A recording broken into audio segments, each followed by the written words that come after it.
And welcome back, everybody, to the Behind the Scenes series, Crowning Jules.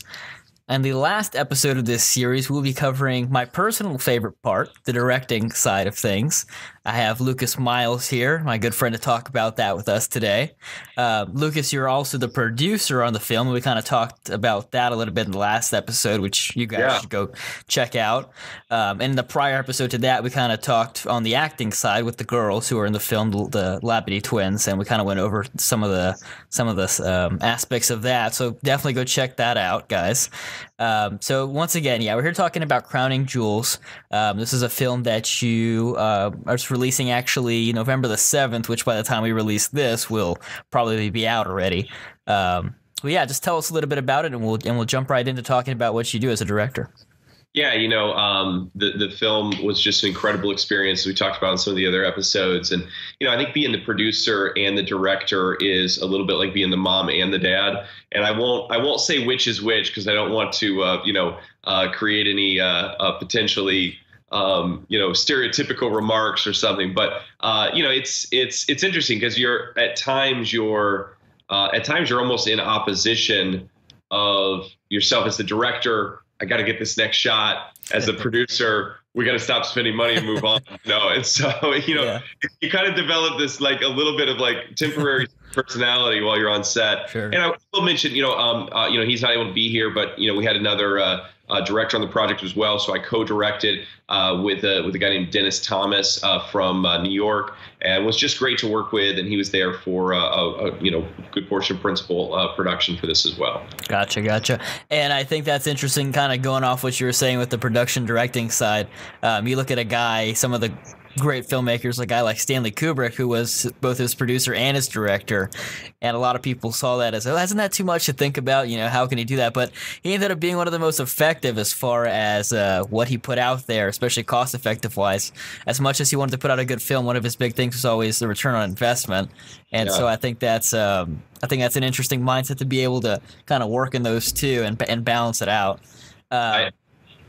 I know you're a big Stanley fan, so yes. And for good reason. I mean, obviously there's a huge skill set there. I won't pretend that we did anything near the level of monumental filmmaking that what he did. I think we have a very enjoyable film, and just a good one to sit down and watch with the whole family. But I think it's a similar skill set.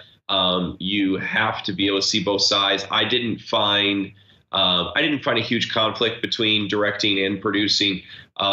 We had, just because of weather and some other things, we had fairly extensive pickup days on this and reshoots.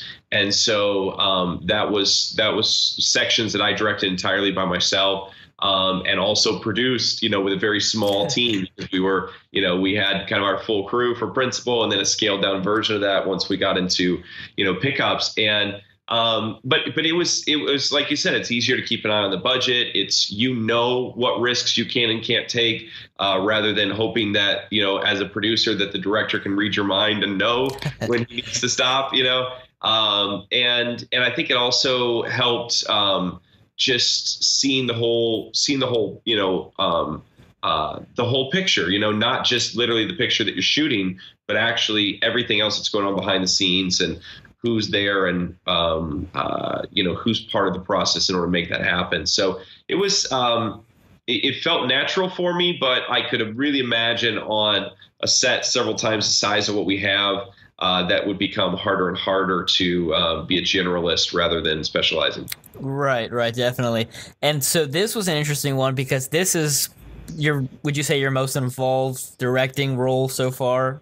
Yeah, so okay. I directed some of our pickup days and on Rodeo Girl, which is on Netflix right now, and there were a couple times during principal where it's like everybody had to walk away for a second and they're like, just keep rolling, and so I directed some of those. But really focused on kind of the pickups on that. So this was the first time I was involved with the actors on the level that I was. And I had sort of was the one that initially kind of cultivated the relationship with Jackie and Lizzie, the twins that star in the film. And so, we just have a great friendship, and they're just wonderful, wonderful gals. Their family's incredible. Their mom was just super involved on the set with us the whole time. And so, it just came very natural to be able to communicate with them and walk through the ups and downs and the emotion of the directing aspect of the project to really get what we were looking for. And they were up for the challenge, and they really delivered. That's awesome. And so you really feel like your prior experiences definitely benefited you on this project, even though this is probably more involved, but you also had a great team as well that kind of got to put all the pieces there, kind of like we were talking about on the producing side of things. Yeah, I mean, this was a team effort in a lot of ways, and the cool thing I think about this set, especially as the team evolved, is we got to a place, in kind of the second half of production where there just wasn't ego, and it was just a lot of fun. I mean, if somebody had something that they saw or wanted to add as another producer, we'd have a powwow and we'd make it work, and so.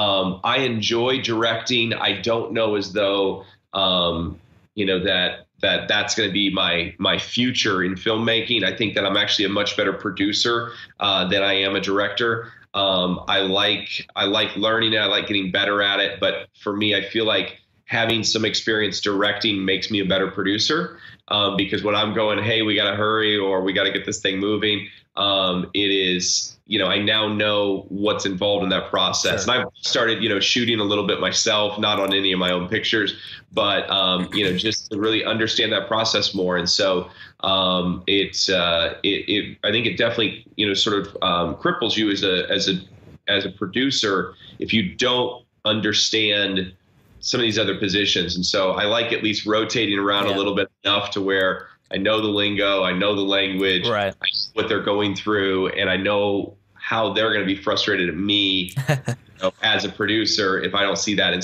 And directing, I mean, being able to do it for this concentrated period really helped me see another side of this filmmaking process and appreciate it in a whole new light. I think that's really, cool what you're saying is that, a lot of times it's like there's a lot of sitting and waiting on films. I think people probably don't realize that, but there is a lot of setup process. It's not always go, go, go. It's a lot of times where the actors have to wait around while things are getting ready. They might be practicing on the side, but there's a lot of waiting. And I think that probably from an outsider perspective, not being in that position and then having to see that, you're thinking, why is this taking so long? And I think that's, like you said, I mean, a lot of the people in the industry who really understand it the best do understand fairly well everybody's position, even if they don't necessarily do those positions, they understand them. So I think what you're saying is super important that you're, being able to understand those mindsets. Yeah, I mean, as the producer, you want the this finished product on time, under budget, everything else that goes with it. But the marketability of that is directly attached to the watchability of that. That's connected to the directing and the director of photography and all those aspects of it. And so the two really have to have an appreciation for one another. And I probably, as a director, lean towards kind of this Clint Eastwood style of like, we get it once and we go on, Yeah. And, we'd have things that we'd have to shoot multiple times. But if we have to start doing something more than like 3 or 4 times, like Lucas as a director gets really frustrated because I'm still Lucas and go. Right. And, but I think that, with the right team, with, the right art department and the right lighting and audio and everything else, can operate a lot quicker as an independent filmmaker than I think some people do. And I think it's easy to, I mean, I love the big crews and all the people and the depths of the departments and everything else. But the value added in that just strength in numbers also means that it becomes slower to shoot. Right. And so, there's you got to find that right balance for each production. Yeah, and I think kind of talk on two things. First off, I'll talk on what you were saying about the numbers. Also, that is another financial aspect of it, and I think kind of not go to go back to some other references. Sometimes some of these big Hollywood directors who you would assume just work with these giant crews sometimes actually prefer to work with smaller crews because of sometimes it's a little easier to navigate and the financial aspects of it, obviously. But a lot of times, so that is kind of an interesting thing that you say that. The other thing, too, I kind of want to talk about was you mentioned Clint Eastwood, and everybody knows who Clint Eastwood is, of course, made some of the greatest films of our time. And that's the beauty, I think, of filmmaking in general, is that there's no, at least to a film lover who's not like a purist, I think there's really no truly right answer. I think there is a lot of different approaches, and he definitely has an interesting one. Yeah, the one take, and I think there's a lot of interesting things with that approach. And like I said, he's made some of the greatest films, and so clearly, that for him works, and that's, like I said, that's the beauty of it. But you kind of mentioned him, so. Would you say there's who's some of the influences you have as a director, and what would you say? Do you have a certain style, or have you not really necessarily come across that yet? I don't want to be, presumptuous of my abilities after a couple films to even think that I've hit this specific Lucas Miles style. Right. I think that right now for me as a filmmaker. And we've talked about this, in other venues as well. I rely really heavily on a very talented director of photography. So my skill set in directing is people first. It's from that standpoint, I'm more of the Rob Reiner, feel of just really trying to get that character development. I've spent a lot of time outside of film with some of the other things that I do, studying body language, which has really helped me a lot as a director. So I know, when your feet are pointed a certain way in a conversation, what you're thinking, and when, certain gestures are made or certain movements or posturing of the body, what that means. And that's maybe a pet peeve of mine when I see actors that they deliver the lines so perfectly, but their body language doesn't match what it is that they're saying. And so I tend to really hone in on that a little bit. But I think that I mean, much like my taste in music, I appreciate a lot of different formats. I'll tell you the movie I've been most impressed with here in the last year. And actually, I'm embarrassed to say I don't know the director's name. You might know it. But I've watched it twice now, basically in about a week, is Baby Driver. Oh, yes. Edgar Wright. Yep. I was just blown away by that. And, I got done. I'm like, that was just spectacular. Yeah. And the way in which and I'm equally as impressed with the music supervisor as I am. Definitely. with the director. I mean, the way that they coordinated that together. I mean, I told my wife, it's literally like the first action musical. Like, that's like, it's like they're not seeing, but it's like La La Land meets like Die Hard, or something. That's a project Edgar would have enjoyed being on, probably. Yes, exactly. and Edgar would have been a great asset on definitely. Yeah, like that opening, like 15-minute sequence in that where it's kind of like camera motion. That's great. Yeah, really cool. So, I mean, I like a lot of different styles, but I think that, what I bring that's probably unique to me is just an understanding of human nature, human movement, and trying to incorporate that into the film as much as possible. And I think, like you're saying, I mean, that's super important. And at the end of the day, it is about selling. You can have the greatest shot in the world, but if the characters don't sell you, the performance isn't right, it's not going to matter, So I think that is super important. I mean, understanding body language, like you're saying, like you've studied, is a massive help, because you're right. I mean, you do see when body language doesn't quite meet, dialogue. Not everybody can necessarily put a finger on why it doesn't look right, but they know it doesn't look right, And so, I think that's really interesting that you kind of understand that fairly well. Go ahead. Well, and to follow up with what you're saying, as far as that being one of your favorite films this year, in general, what are some of your favorite films? That's a tough question. I enjoy the brainless, action movie or kind of superhero movie as much as the next guy. I mean, if I'm going to sleep on a Sunday afternoon on the couch, I'm happy to put any of those on and watch them again. A movie like Shooter, I could watch over and over again and never get tired of. Right. But I mean, all those are enjoyable. I like the suspense and the story. There's certain films when I watch them, I go, I wish I would have made that. Right. And those are, Baby Driver. I felt that way about Silver Linings Playbook.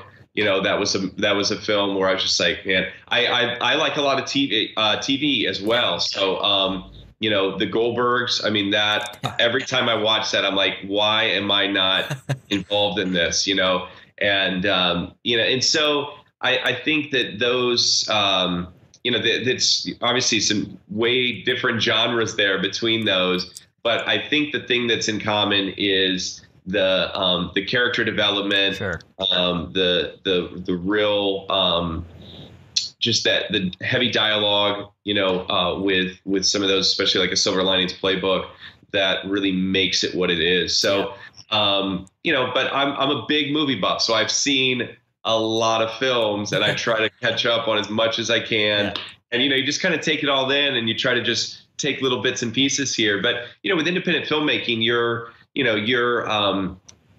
what you want to do and what you can do don't always line up.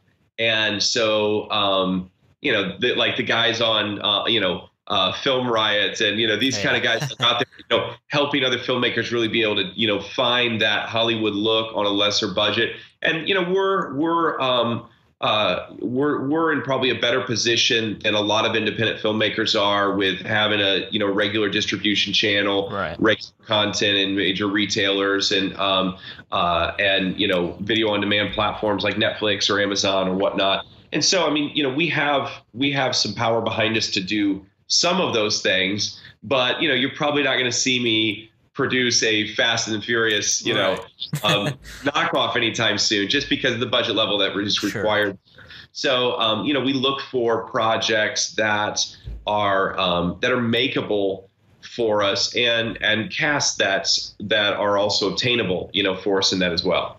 And I think that's kind of one of the good things that sets you guys apart. And that's one of the things I really admire about y'all's approach is that you guys are independent filmmakers, but I see you and I know other people see you guys and it's a step up. It's not, I mean, if there was a middle area, that's where I classify you guys, because while you are independent filmmakers, you guys approach this in a way that is very strategical.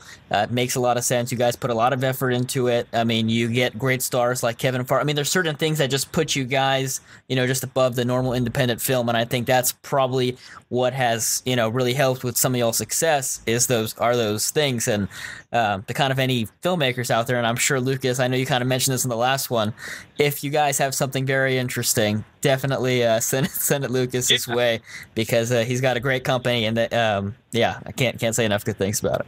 I mean, I look at a lot of different projects now. I will say that I also get a lot of emails, and we've had to get to the point at sometimes where we actually will charge kind of this nominal fee just to review somebody's script. Yeah, so make sure it's good. Don't just go blowing up Lucas's email. I want to know, if you don't believe in it enough to, pay $50 or $100 to have somebody read it, then, it's probably not worth my time reading it. So, because that's a night away from my wife to read somebody's script. Right. And, that's worth more to me than $100, Yeah. And so, but we always love looking at new projects. And I was just telling, I was actually with Edgar earlier today, and I'm out here in Hollywood right now. And I was telling him that one of the lessons that I learned from one of my mentors out here in LA was that you never know who's in front of you.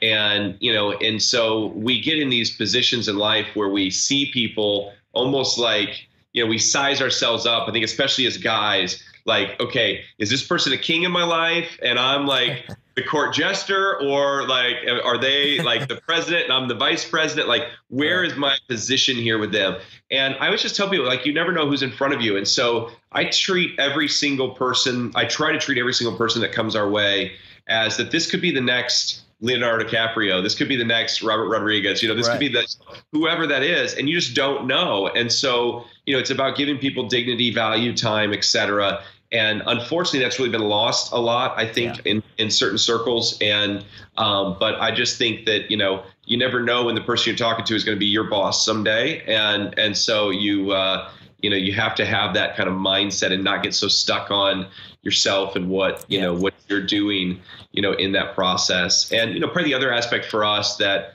I think is strong, what you mentioned. I mean, there are way better directors making festival circuit films that will never see the light of day, right? Have more technical directing skills than I might ever have. Okay. And but their films never see the light of day. Right. And my attitude is, we're making the films that we need to make now in order to make the films that we might want to make later. And that doesn't mean that I don't believe in the projects that we're making right now. I believe in them strongly. I wouldn't take them on if I didn't. But I have an epic. I have this epic, basically historical epic film that I want to make someday. Right. And, I have no idea what this would cost to do the way that it's in my head. Sure. It's millions and millions of dollars, Yeah.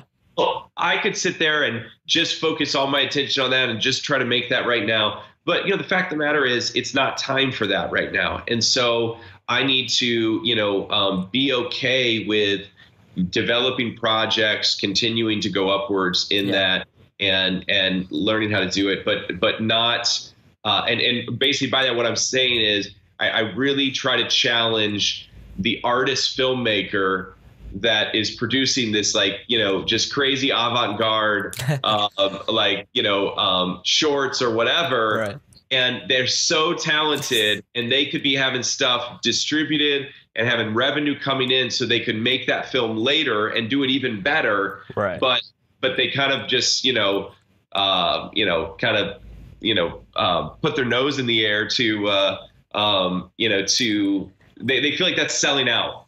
Right. And I think it's selling out. I think it's called good, entertainment business. Sure. And we have to be holistic. And I think that's, one of the reasons you're one of my favorite guests to talk to is because you have such valuable insights. You just spout this stuff out. But, I think that's one of the things that is super important. I'm in a world where I know a lot of, small independent filmmakers and I interact with them. So I get to see a lot of the mindsets. And I think one of the things that you're saying about making the films you want to make now so you can make the film later, I think that's super important. And like you're saying, it's not like you don't believe in these small projects, but you plan them out properly. For example, Crowning Jules and Rodeo Girl, those are more contained films. Those are films that you're able to do, and they work a lower budget. That doesn't mean it's not a film you want to do, but it's just a film that works without, it's not some superhero movie people flying, or, it's not something that's going to break the bank. And so, I totally understand what you're talking about, and I do see that mentality a lot where people are set on this film that they think is going to be their film, but there's no way to really jump from point A to Z without really, having these things to kind of work their way up in between. So, I think that's a great piece of insight. And that cast aspect, that's really what makes it a serious project, is that, and I don't want to discount the thousands of talented filmmakers out there that are making great content. And some of them just don't know how to acquire cast. They don't know how to, get somebody with a name in their project. And, there's so many principles that I want to, we got all these principles of how we got to where we're at. And maybe we circle back to that one of these days. But, it was very intentional and we just kept building, and now, there's literally, I had a conversation the other day, and I won't say who it was with, but I was just blown away that I was in the circle that I was in with the people that I was with. And that was a result of, just walking through doors when they open up and not being afraid to step out there and just being deliberate in moving forward and, combined with, just the grace of God in that moment that really has just transformed our lives. I just feel so thankful that, we get to be doing what we're doing. and that we have just this opportunity. It's what a lot of people are. I mean, there's kids all over the country sitting around dreaming of being able to do this someday, and we get to do it. It's just it's incredible. And that is, I mean, it is such a surreal thing once, like at a point where I can't even imagine what it's like for you to release that first film and be like, man, this is real, this is actually happening. And I think, like you're saying, that's got to be that's kind of a thing where you have to step back for a second and realize, wow, I can't believe we're doing this. And so, it's awesome. So kind of one of the other things I wanted to talk to you about was pertaining to this film. What was one of as a director, what was one of your favorite parts and least favorite parts during the whole process? So, and she might kill me for bringing this up, but Christy Swanson has become just a wonderful friend. Her and her whole family, and so I actually going to be spending some time with them tomorrow. And we met on this project, and so one of her very first days. We had a guy do some location scouting, and in the script it calls for sleazy hotel is the writer's Shay's description of this particular venue. And now what we could have done was either kind of constructed a set in a warehouse to be this hotel room, or we could have found a hotel that was, okay, and then kind of sleaze it up a little bit with, different furniture, curtains, or whatever. But no, we found a sleazy hotel. and so and it ended up kind of being a bad idea, but that's a whole nother story. But we the very first day, Christy comes in, and myself and Dennis are both there. We're working with all the actors trying to get this scene together. And, she's got this scene where she kind of falls onto the floor of this hotel room. That's right. And she kind of has to stay there for a little bit. And then she just kind of looked, and she's like, really? She's like, what's on the floor of this hotel room? But we vacuumed it really good, I promise. But so I told her, I said, look, here's the deal. I'm not gonna ask you to do anything that I won't do myself. So I'm gonna show you what this is gonna look like. And so I had to lay down there, and I think both of us regretted that on major levels. But so you have these just crazy moments like that. There was another scene where Lizzie's character, Madison, and this is in the trailer, but she kind of lands face first in this mud puddle, and that was really tricky to get right, because it was a real puddle. It was a real divot. I remember that, yeah. Everything else, side of the road, and to have, and she's spitting out water and everything else. And so we had to, there's the safety factor of it. There's the is this believable? How do we sell this? But it was still, even though what it looks like it is in the film, that's some movie magic to get it to that place. Right. There was still a lot of uncomfortableness on her part to really push herself physically, as an actor, to get that right and to have it look right. And that was a scene that took a lot longer than it should have, but we, well, I shouldn't say it should. It just took a long time to get that scene. Right. And, she really had to push herself because the technical side had to line up with that. And, she had to kind of wait on us to get the motions and the movement right. But that was one that was really, really tough. And, that was when we were, scaled down to kind of, our smaller crew for it. So, it was wild, but we just had some unbelievable memories and just a lot of fun making this movie. That's awesome, and it's cool. Like I said, now I'm going to be able to go back and see this movie in a totally different light, knowing all these behind the scenes aspects of it now. So we kind of touched on this a little bit.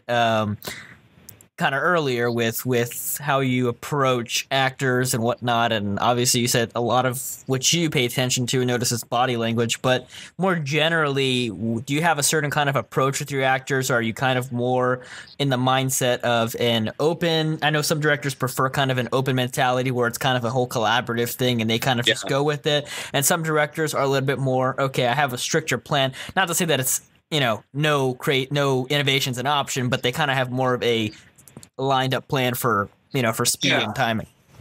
You know, it was funny, by like the end of our time, I apparently have like this pose that I do, and I'll see if I can, you know, kind of cross my arms. The director pose. Do like this.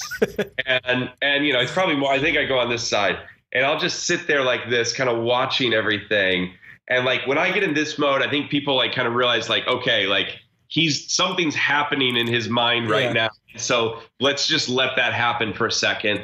And but really overall, we had a very collaborative set. The girls brought a lot of ideas to the process. There were times where, you know, maybe a certain delivery of a line didn't feel natural to them. And so, you know, we would talk about it and, hey, how about, what if it came across like this? Or what if my character had this instead of this?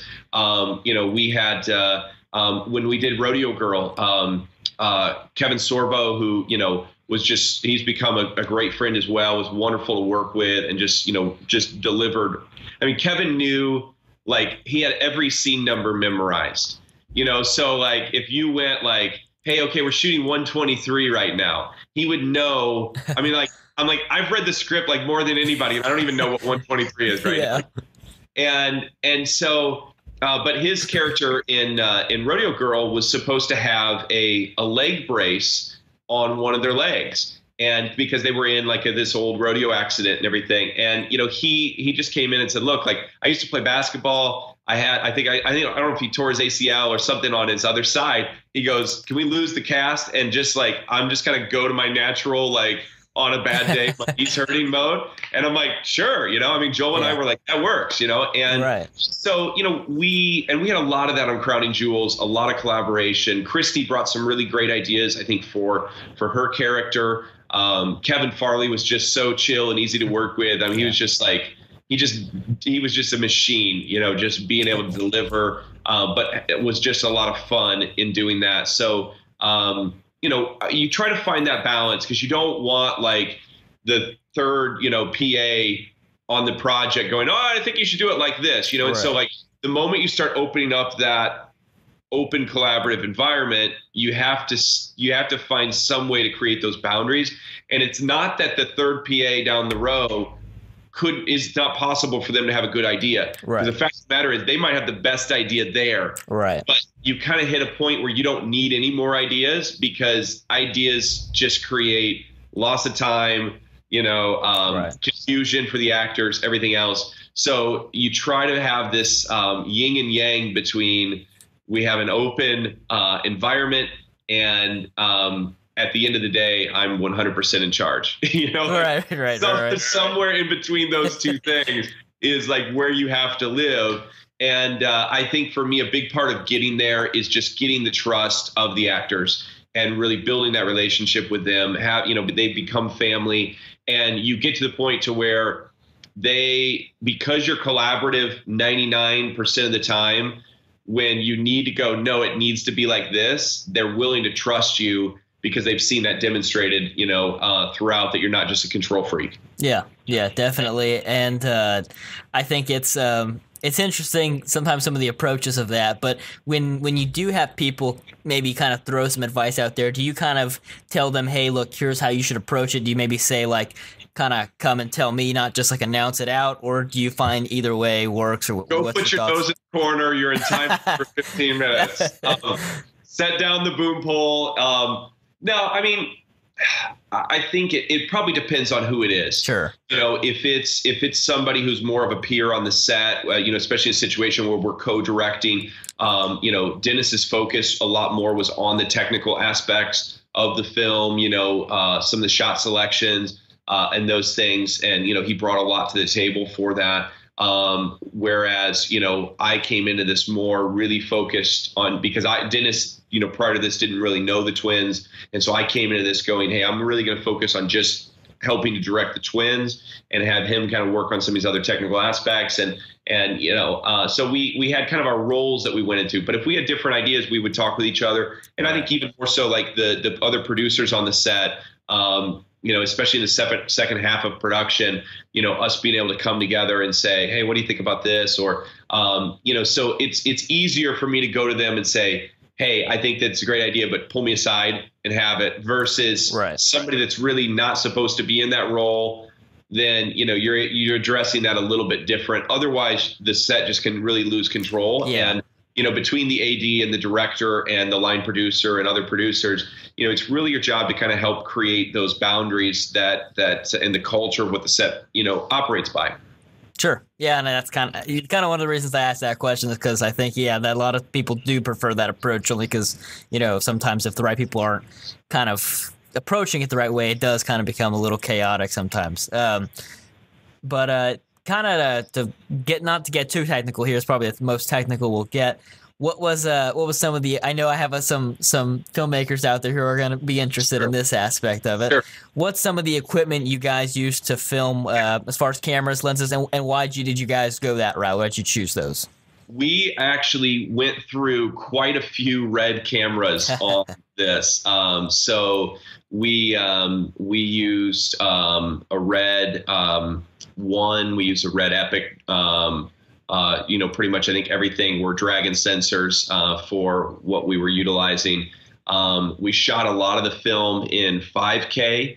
And that's a unique thing about this film is the whole film is delivered in 4K. The business strategy of this, because I love talking about these things. A platform like Amazon or Netflix, they only have so many things that are in 4K. Now, granted, that's changing quickly, so there's a short window for this, for this tip to work. But if you can deliver a feature-length film in 4K, that has more value to it than that same film in 1080, and they're going to bump it higher into just their listings and everything, so more people are going to be able to see that. But we shot most of it in 5K so that we could reframe in post certain aspects of it without losing that resolution. Let's see here. We had various lenses, and I don't remember every single lens package that we used on this. I think we mostly used Canon glass on it. The Reds were really, a couple of them were finicky that we used. And we had some updates that had to be made. We had some issues. We had one that was just, the aperture was like just staying open the entire time. Like we couldn't do anything about it. So we had to get rid of that one and get a new one. And, so luckily there were a lot of great places that we've access for these cameras. But that was really the most of it. There was a couple scenes that we did on the GoPro for some of the driving sequences, and you'll notice that footage and kind of cut to it. Yeah. And I think that those just kind of add a unique layer to the project. But I would definitely shoot on Red again. I love the platform. We use it for a lot of our commercial work as well. And it's a great step in between a 5D and an RE, something else. So yeah, a little higher end there. It's a lot of money. And I think Red's are great cameras, and for a lot of independent filmmakers out there, they film on Red because it is kind of that middle range. And for probably most of the filmmakers out there, and I think I know which way you're going to go on this question, but I've had a lot of people who have talked to me about whether or not they think they should buy some of these more expensive cameras or rent some of these more expensive cameras for their projects. I have a particular answer on this, and I think you'll probably fall the same way, but I'm curious to see what you say. So, if you make your living by shooting video, I would have a stronger argument for the value in owning one of those cameras. Because for me to hire a camera operator for a film, I'm going to give a camera operator who's bringing the camera that I want to use a higher rate than the one who's not bringing anything with them or just having a tripod or something. And so, if you're a filmmaker, kind of producer, director, shooter, I think that there's more advantage in, upgrading those camera systems. I still think that renting them is such a great option, so affordable in many cases, that owning glass is almost a better investment than owning the camera, because lenses aren't transforming near as quickly as the cameras are. Right. So I think that that's something that's worthwhile to look into. But for me, for all intents and purposes, a non-shooter, for our theatrical work, I do film on some of our commercial projects now. So it's not that I don't know how to use a camera, but I don't consider myself a theatrical camera operator. We've not focused on investing in that. We've instead went towards lights, audio equipment, stands, things that you'd find in your grip truck, and that Apple boxes, just the things that you always are going to need. And they're timeless. They're going to be the same 20 years from now. There's not going to be that much innovation in those items, especially if you're starting now with LED lights. If you're going with tungsten or something else, that's changing. And I think you can do most of that now with LED. So that's kind of my preference, is really skipping the cameras. I have our stock cameras that we use are Panasonic GH4s. We actually have a GH4 and a G7, and they shoot in 4K. They'll do time lapses. If you had to use them as a B cam on a red set, like next to a tire, and you're afraid of running it over, it's only $1,200 to get a new one. Right. So that investment, I think, is very worthwhile. We can use it on our commercial projects, in most applications. But it's not, 30 grand. Right. And we sure enough, we fell in the same place on this answer. And to kind of not to get too far deep in the technical stuff, but I do completely agree with that. And a lot of the filmmakers who I talk to and whatnot are under the approach that they want to buy the camera. They want to buy the camera. And for me personally, what I have set up is that for me right now that I do a lot of work on the side. For me, I own a C100, and that's a pretty decent mid-range cinema camera. Yeah. And so for me, that was a perfect investment because I got enough use out of it. Of course, for some of the film projects, then I go ahead and I rent the reds. I get what I need. Yeah. Yeah. Yeah. I mean, I think that's a good next step up. From from something like a Panasonic, G series or something. I think that, and again, if you're using it commercially, I mean, where you can generate revenue and pay for it, then it makes a whole lot more sense. I mean, we almost always shoot on red for our, for any national commercial that we did. We did a series recently for Best One Tire, tremendous company. I'll give them a plug. 300 tire and service centers across the country, and we do all their national branding work for them. And so that's all shot on red. When we do it. But a C100, that can cross over in a lot of different applications. And I don't think you're going to be mad that you purchased something like that. Yeah. and for the audience out there, I'll have to release a video a little bit later down the road, but to kind of give minor detail, to plug myself here for a second, there is a film that I'm working on, which a documentary, which I'll kind of give some details about earlier. Like I was kind of previewing it back when we were ending the BS podcast a while back. But anyway, so okay, to kind of get out of the technical stuff here for a bit. Was there anything on this film that you would have liked to do or have, but budget limiting wasn't an option? Yeah, I mean, there were several moments like that. There was actually an opening animation idea that I had for introducing the characters, specifically the differences and the contrast between the twins. And so I really wanted to have kind of these kind of cartoon versions of them that have this, big opening sequence that kind of leads you to, the two of them in real life, or real life in the film. And, we got to a point where we were up against a deadline for distribution with SP Releasing and with Sony. And, we just kind of just ran out of time for that. And, it didn't happen. And so, but it would have been awesome. Right. And so maybe someday when this, is the biggest, teenage cult movie out there, cult classic movie out there. We'll do a new updated director's cut. There you go. And we'll make some of those things. And there was a couple other sequences that we thought would have been really helpful, or some things we wanted to have more time with. There was actually a couple scenes that we dropped and that kind of fell to the floor, so to speak, in this, that I think would have been nice and would have really been worthy contributions, but we just didn't feel like they came together in the way that we wanted. And I think that that's always the balance of time and money. And so hindsight's 2020. But I'm really thrilled with what we have, and just that the feeling of, we did a premiere here in northern Indiana, which is where we shot this back in August or maybe July of 2017. And it's, we had 800 people show up for this premiere. We packed this really beautiful theater in Elkhart, Indiana.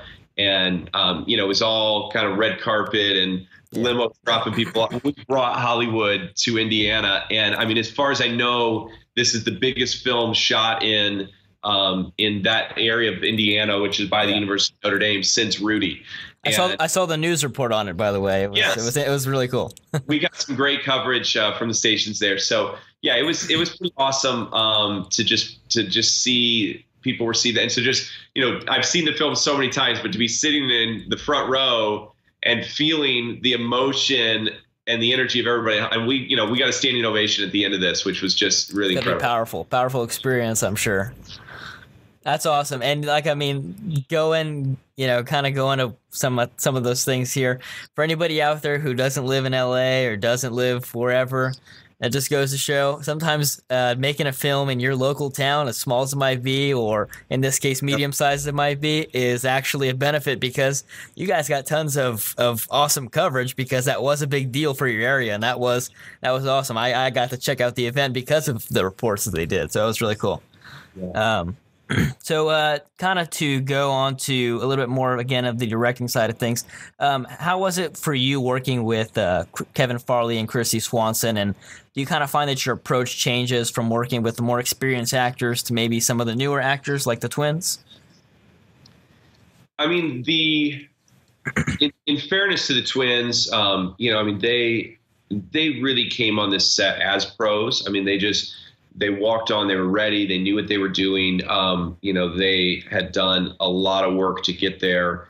But we've worked with actors at all different levels. And so there was one sort of featured extra that we brought in to a particular scene in the film. And, they had one line delivery, and, they must have gave this line like 20 times.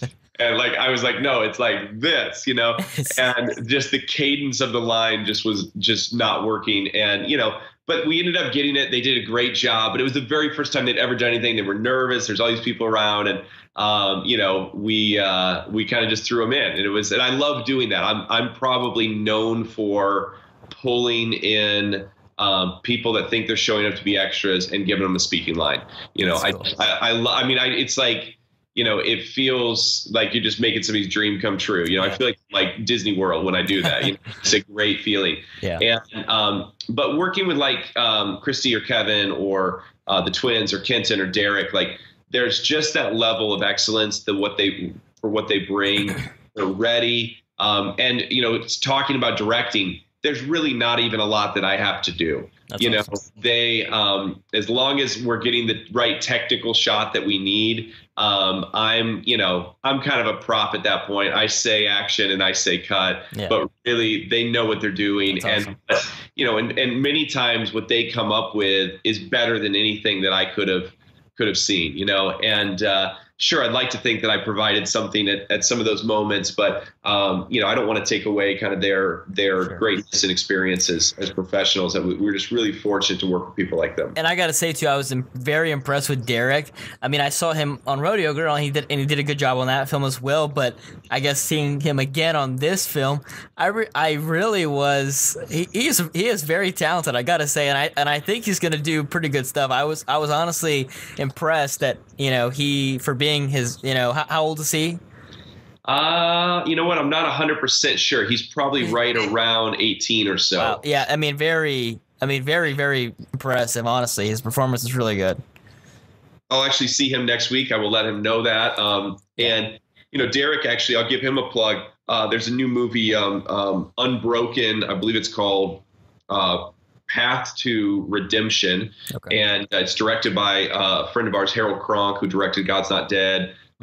And he also directed a film that's coming out next year called God Bless the Broken Road. That'll be a theatrical release. But Derek is on. He's in the film Unbroken, which is a Universal Studios release project. Okay. So I was actually able to be on set for that for a couple days here earlier this year. And, Derek's he's killing it. We always tell him he's going to be the next Tom Cruise without the Scientology thing. Yeah. Let's hope so. Yeah. But yeah, he's very charismatic. Like I said, I mean, I was legitimately, that was kind of one of the standouts after watching the movie for me. I was like, he did a really good job. So to kind of talk, since we're kind of talking about acting in Hollywood, I kind of wanted to talk to you a little bit briefly about the whole situation in Hollywood right now. There's a lot of things going on at the moment in Hollywood, to say the least. And I think right now is actually a very interesting time, especially for a person like yourself, because really right now I think Hollywood is in dire need of genuine, legitimate, people who have good intentions. And I think people probably have a lot of distrust for good reason right now with some of the things going on in Hollywood. And I think probably now is the time for Hollywood to maybe have a chance to be rebranded with maybe some new faces and with some, more genuine quality people, to be quite honest. Yeah, I mean, it's interesting. I mean, there's definitely this major sort of shaking that's happening, and it is we're kind of past being able to stop it. And honestly, there's more coming, and one of my, if people have only seen me maybe through, these 3 episodes on your show, what they might not know about me is being a filmmaker is only half of what I do. Mm-hmm. And, the other half of what I do is really, I'm a writer, author, speaker. And specifically, I gravitate towards kind of, culture and entertainment with sort of a faith lens. And the relationships that we've been able to build, I'm privy to certain things, sometimes before they hit the news, or sure. With either some of the artists that we've worked with, or some of the people I've interviewed in the past. And I honestly think that there's more that's going to be coming, in the kind of shaking. We see it every day. I mean, yeah. And it's, I don't think we're at the tail end of that, but I think what that does is it creates a void mm-hmm. for new people to find their way. And, but they have a choice on whether or not they're going to follow the model that was previously right. power, for lack of a better term, or whether they're going to create a new model that's based on integrity, value, et cetera. I mean, there's so many people in this business that are out for themselves, money hungry, greedy. They will look for every possible way to cut you out of a deal, to find some loophole to where they don't have to pay you. I mean, unfortunately, that is the case, and so and because they're preying on people's hopes and dreams, right. It becomes very easy to do that, because you have these kids that are dreaming about being an actor or an actress for so long, yeah. and then they find somebody that's going to give them a chance, and they don't see the warning signs there. And yeah. I think that, as if I could speak to the actors or up and coming filmmakers, don't be so focused on this pie in the sky dream that you miss those warning signs that might appear along the way, sure. That could be pointing to some really big pitfalls. And so I think it's good that this stuff is coming out. Obviously, we don't want anybody to go through this sort of tragedy. Mm-hmm. But I do think it's good that these things are coming out. And I'm seeing a lot of people in Hollywood that have a different viewpoint band together. I'm actually meeting up with a group of them on this Saturday to spend some time together. And, I can't say who's all going to be there at that, but these are people that, that the audience would know that have been affected by some of these negative aspects of the industry, but they're really looking at how do they make a difference for the positive. And I'm just excited to play any sort of part in that, and really being able to maybe bring a new face to Hollywood. Sure. Through just some of these new values. Yeah. And like I said, I mean, I think for a faith-based guy like yourself, I mean, I think that's I think there's a good opportunity for stuff like that. And not to say even just faith-based people in general. I mean, I think just there's a lot of genuinely good people out there who have good intentions. Absolutely. Genuinely love what they do. I mean, totally. Exactly like you. And I think that there's probably going to be a big space for that, because people are going to be more conscientious of what the dangers are of Hollywood now that is such a big thing. Yeah. And I mean, I don't consider myself a faith-based filmmaker. I'm a guy of faith who makes movies. Right. So, there's I mean, we're looking at another project right now that is sort of this, action adventure film, and it's not a faith-based project on any level.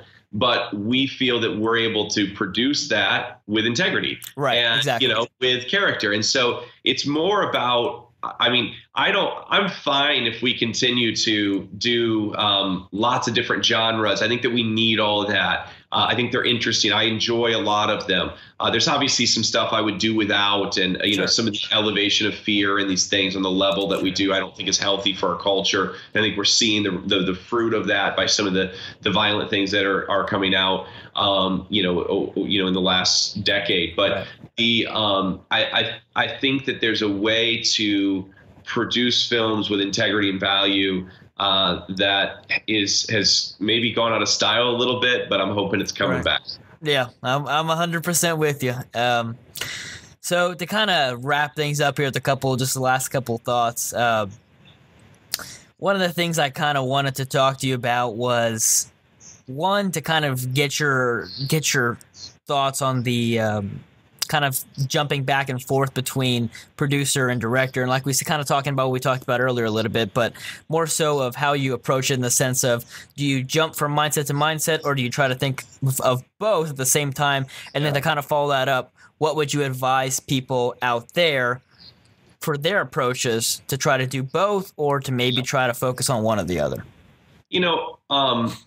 What happened on this film set for me in balancing producing and directing is probably a microcosm of what happens in my daily life, any day of the week.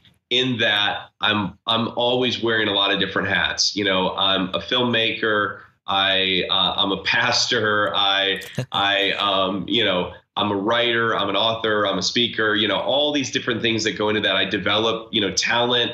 I've been, I get a lot of phone calls of people who have been wanting me to consult on PR projects that they're working on, because it's a space I'm very comfortable in.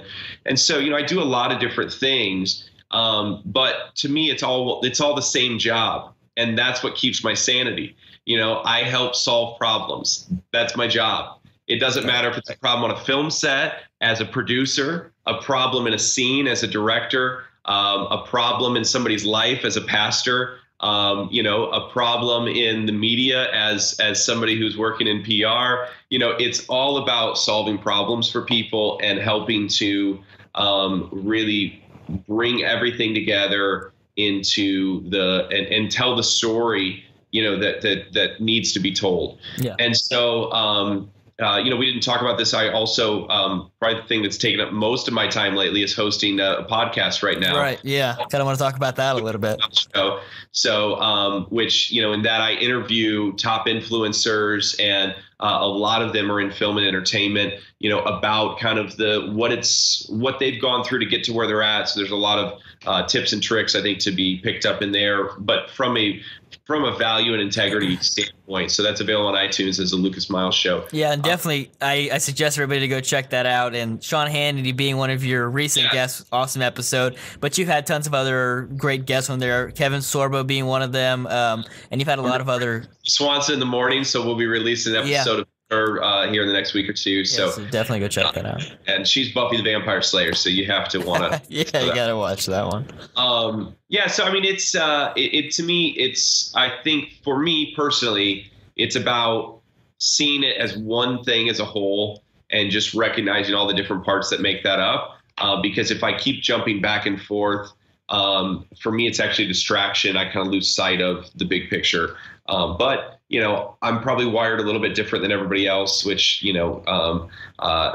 is maybe partially why I do all these crazy things that I do. But I think that, for me, that's really helped me. That's awesome. So kind of lastly, for a final question here, you are a man with many talents, much experience. And, I personally have gotten a lot of great insights from you doing what you do. And I think that the audience could probably gain a lot of good insights as well. So kind of to wrap things up, there's a lot of, small independent filmmakers out there who have a low budget, great idea, and they're trying to figure out, what the heck do I do? They have no idea. And so for those guys out there, what would be your recommendations as far as they got the idea, they got it in place, what's their next steps? What's the advice you'd have? I think that certainly assembling a team is key.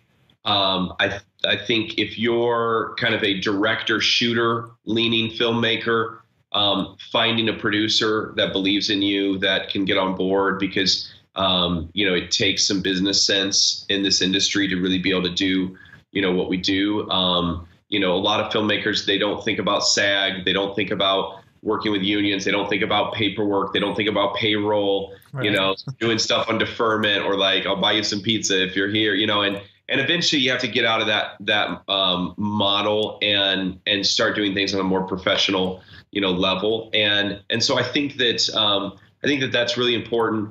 I think I have friends that have produced full-length features for $5,000 or $10,000.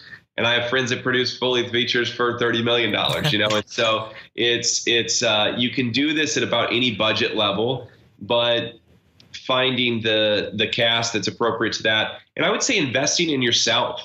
What people don't know about me is I started going to Hollywood once a month from South Bend, Indiana, about 5 years before I ever got into film.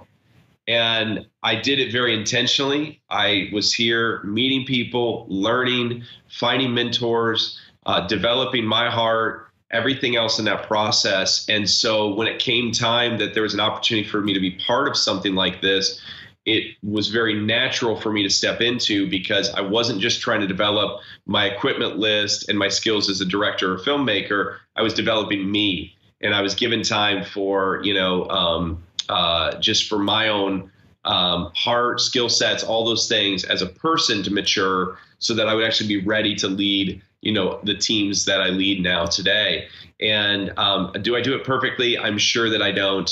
And you can probably find some people to tell you that. But I think that taking time to not just develop your craft, but also develop your heart is so crucial, no matter if you're an actor, filmmaker, politician, writer, whatever you are. Awesome. It's always a pleasure, my friend. You always have great advice, and it's always fun talking to you. And do you have any plugs or anything that you kind of want to toss out there? Yeah, I mean, the podcast is definitely a big thing. I mean, it's going crazy right now with and expanding every single month. We're gaining new listeners. The Lucas Miles Show, definitely. If people are looking for maybe kind of more of the positive aspect to what I do, checking out my book, Good God. certainly it's done very well, and I still do a lot of speaking tours related to that. But you can get that at Barnes & Noble, Amazon, any of those kind of wherever books are sold, I think is the right answer. Yeah. But yeah, it's love staying in touch with people. Hit me up on Twitter, Instagram, whatever that is. Find me, and I would love to talk. Awesome. And everybody, like you said, go check out his podcast, give it a 5-star review. Great podcast. You'll love it, especially if you're in the filmmaking business. And my friend, it's always a pleasure. This is the final episode of the Crowning Jules series. Hopefully, maybe at some point we'll have some more, maybe even on your next film. That'd be interesting. Awesome. But it was a great time. And everybody go check out the the previous videos as well that we did on acting and producing. Those were also great if you haven't had a chance to check those out. And buy the film. It hits stores on November 7th. So depending on when this releases, get it, and let's sell these places out. It's already available. I saw on Target and Best Buy. It's pre-sales. I think Amazon as well. So pick it up, and thanks for supporting independent filmmaking. Definitely go check it out and let us know what you think. Awesome. It was a pleasure, my friend. Appreciate it, Christian. Thanks so much.